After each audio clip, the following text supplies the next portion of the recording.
wiping the haze of sleep from my eyes. Everything will be fine, He repeated twice in a patronizing tone, like he was dealing with a rambunctious child.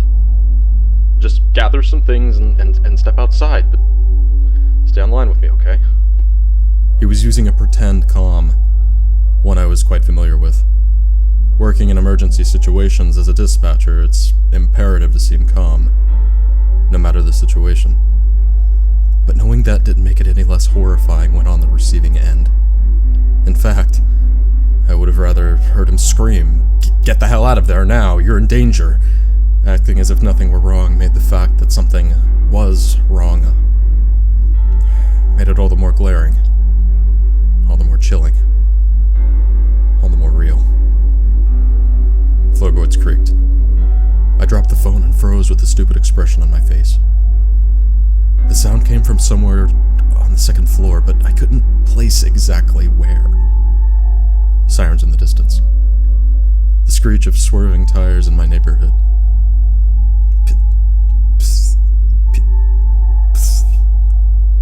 It was approaching the bedroom door. A step, then the sound of dragging.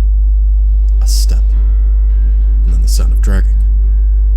I whimpered naturally, then, slowly, I turned to the doorway. The sight was a gut punch, bone deep. Oh, God. It wasn't a hulking threat that was approaching. No. This was worse. This was so much worse. The person was naked.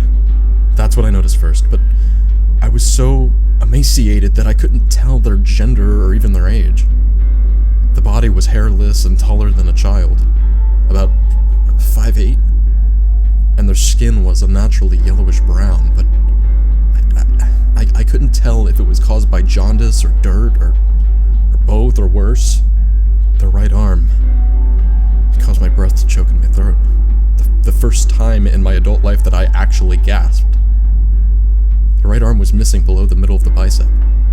In its place was a hunk of gore, skin dangling black and rotted. It was an old, festering wound, long infected.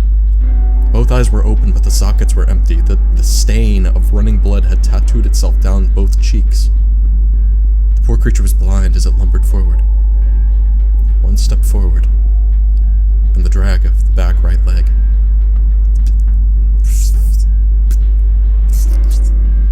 The calf muscle was missing from the right leg. The police were able to catch my escape in all of its glory as they rolled up.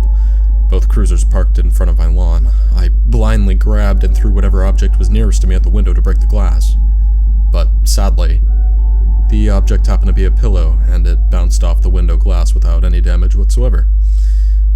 I ignored this failure, and instead, threw myself out the second-floor window, landing on the slanted awning that hung over my front door, which I then tumbled down, falling a good 13 feet into the grass with a loud, breathtaking thump. Miraculously, the only thing I hurt was my pride, as it quickly became a running joke between local officers and fellow dispatchers for months. Remember when Richie threw himself out that window? Don't pull a Richie. Dispatch, we got a situation here. Should I jump out the window? The Richie tumble even became a notion where you just pretended to roll in place. Let's skip through the next week with tidbits.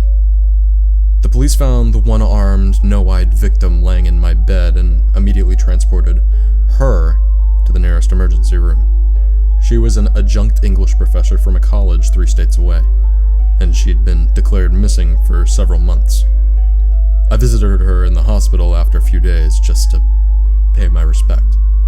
She'd been through so much that her brain was mush, and her tongue was gone, so she had no ability to communicate and no means to explain what had happened. Her condition may have been the worst of the situation and all, but in a close second, the police were unable to tell me where the hell she'd come from. There was no blood, not anywhere. There was no evidence of her hiding in the crawl space, not that she had the mental capacity to do so. It was as if one day she just mysteriously appeared in the second floor of my house. True to their word, the county put me up in a mediocre hotel while they continued to scrub the house. The FBI returned with their resources, but again, they found nothing. And again, they disappeared into the night air. Detective Hernandez was assigned to work with me as an intermediate between me and the active case. He was hesitant to provide me with much insight into the situation, but I did get some information. The septic tank had evidence of multiple partially digested human remains. This is to say, pieces of human bodies that had passed through the digestive tract of another human and were deposited in the septic tank. And it was recent enough that the bacteria hadn't enough time to break it all down. All of this meant that a cannibal had recently used the toilet until it broke, which actually looked to be recently. So the cannibal, or cannibals, had been eating people and using the toilet even during the year my house was in police custody. The DNA of the waste, however, didn't match the woman in the hospital, which was strange and unnerving, but weirdly glossed over. I was in the hotel for a short period while police ensured that my house was completely vacant before letting me return. Once I was allowed back, the septic tank had been replaced, the electricity had been hooked up, the water main was unclogged so that each tap worked fine, though I continued for a time drinking bottled water. And for the first time, it was starting to feel like an actual house. I was hesitant to be alone, but as I was in a town with zero friends or family, I didn't really have much of a choice.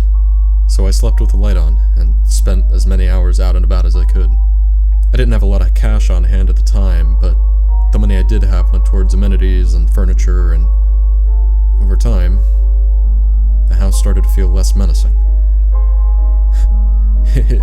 It's bizarre what I could forgive and forget within a month. Also bizarre, my first real order of business as a homeowner was to sign up for an online dating service. It didn't take long before I began meeting women at a bar nearby called Rex's, where we'd grab dinner and a few drinks, often with the last bit of money I had, and then I would offer to end the night at my house. For all intents and purposes, I became rather whorish, partially because I could, but also maybe subliminally.